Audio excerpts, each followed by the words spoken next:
La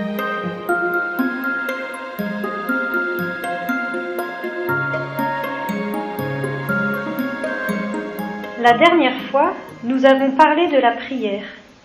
Maintenant vient le tour de l'Eucharistie. Pour saint François de Sales, la messe est le soleil des exercices spirituels. Il me faut alors revenir au sens de la messe. La messe est un des lieux où je rencontre Dieu. C'est là où, en Église, nous recevons sa parole et sa vie dans le sacrement de l'Eucharistie. C'est donc un temps précieux pour nourrir ma foi. Jésus y est vraiment présent. Jésus est réellement présent dans l'Eucharistie, mais d'une manière spirituelle. Le corps de Jésus-Christ est donc dans l'Eucharistie, et non seulement son corps, mais encore son sang, son âme vivante et vivifiante, et sa divinité. Oh, quel festin dans lequel on reçoit Jésus-Christ!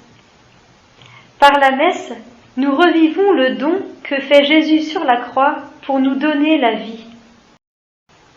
Dans son introduction à la vie dévote, saint François de Sales donne comme une litanie de qualificatifs de l'Eucharistie. Centre de la religion chrétienne, cœur de la dévotion, âme de la piété, mystère ineffable qui comprend l'abîme de la charité divine et par lequel Dieu, s'appliquant réellement à nous, nous communique magnifiquement ses grâces et faveurs. Saint François de Sales vante les bienfaits de l'Eucharistie sur notre vie entière. Par exemple, dans cette lettre.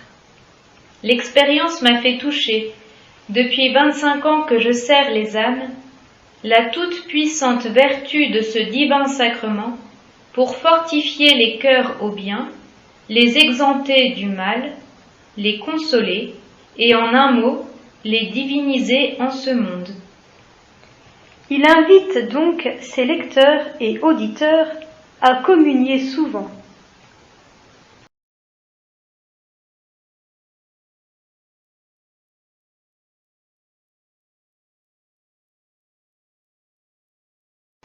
À cette époque, ce n'était pas la coutume de communier souvent. Les gens ne communiaient que quelques fois dans l'année. Mais ils pouvaient assister à la messe sans communier sacramentellement. Saint François de Sales, lui, conseillait de communier tous les dimanches, voire même tous les jours, avec l'accord de son accompagnateur spirituel. Communiez souvent, et croyez-moi, les lièvres deviennent blancs parmi nos montagnes en hiver, parce qu'ils ne voient ni ne mangent que la neige, et à force d'adorer et manger la bonté et la pureté même en ce divin sacrement, vous deviendrez toutes belles, toutes bonnes et toutes pures.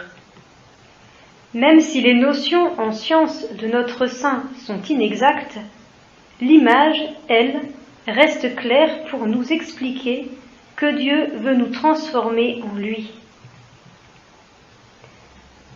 Saint François de Sales répond à cela dans son introduction à la vie dévote. Deux sortes de gens doivent souvent communier.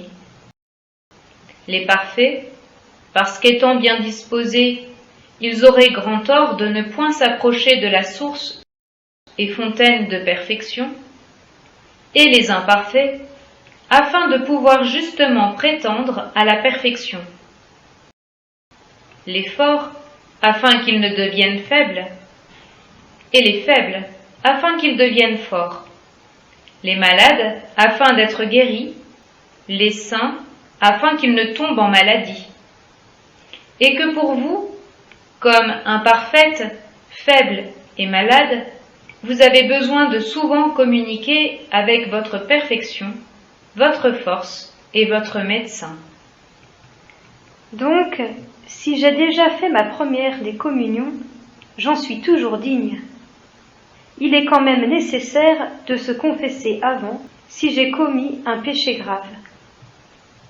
Si je veux progresser dans ma vie spirituelle, il est nécessaire d'aller à la messe régulièrement. Et si vraiment parfois je ne le peux pas, saint François de Sales nous conseille. À quelque heure donc du matin, allez en esprit, si vous ne pouvez autrement, en l'Église.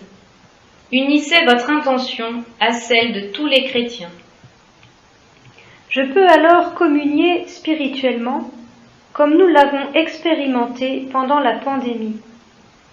Mais quand vous ne pourrez pas avoir ce bien de communier réellement à la Sainte Messe, communiez au moins de cœur et d'esprit, vous unissant par un ardent désir à cette chair vivifiante du Sauveur.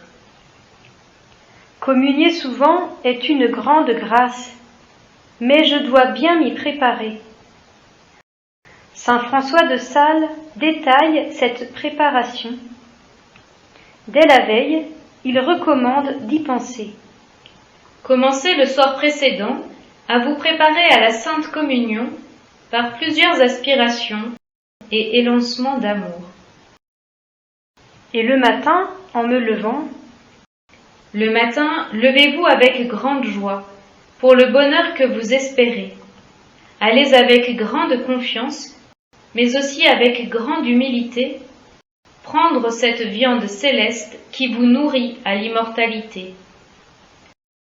Saint François de Sales n'oublie pas que parfois je me réveille la nuit. Ce réveil nocturne peut être aussi une occasion de demander à Dieu de préparer mon cœur à bien le recevoir. Pendant la messe, j'essaie de me rendre attentif à ce qui se vit, à ce qui se dit. Je peux dire à Jésus mon désir de le recevoir. Le moment après la communion est très important. Jésus dépose sa vie en nous. Laissons-lui une grande place au-dedans de nous. Il veut transfigurer nos vies. Là encore, saint François de Sales nous aiguille. L'ayant reçu, traitez, c'est-à-dire parlez avec lui de vos affaires intérieures. Considérez-le dedans vous, où il s'est mis pour votre bonheur. Enfin, faites-lui tout l'accueil qu'il vous sera possible, et comportez-vous en sorte que l'on connaisse en toutes vos actions que Dieu est avec vous. C'est un moment précieux où confier aussi à Dieu nos intentions et celles des autres. Maintenant, laissons le pape François nous parler.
Pour poursuivre cette étape personnellement, voici maintenant quelques outils.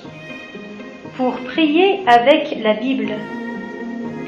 Je peux utiliser le discours de Jésus sur le pain de vie dans l'évangile de Saint Jean au chapitre 6. Pour réfléchir.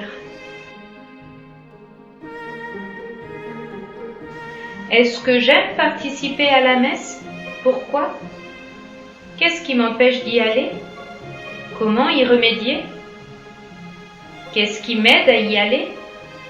Comment favoriser cela ? Qu'est-ce que je peux améliorer pour mieux vivre la messe ? Pour en faire le soleil de ma journée ? Pour ceux qui veulent aller plus loin, est-ce qu'il y a près de chez moi, de mon lieu d'étude ou de travail, une église où je peux me rendre chaque jour à la messe? Pourquoi ne pas me renseigner à la paroisse, auprès d'une communauté religieuse? pour mettre en pratique ce qui est dit dans cette étape de notre parcours, Après avoir communié, je me rends bien attentif à la présence de Jésus qui vient m'habiter. Dans la journée, pour ne pas laisser Jésus tout seul dans mon cœur, je peux aussi repenser à la communion que j'ai faite. Il est là, il m'accompagne. est-ce que je me souviens de ma première communion? Sainte Léonie, elle, y pensait, et voilà ce qu'elle écrivait.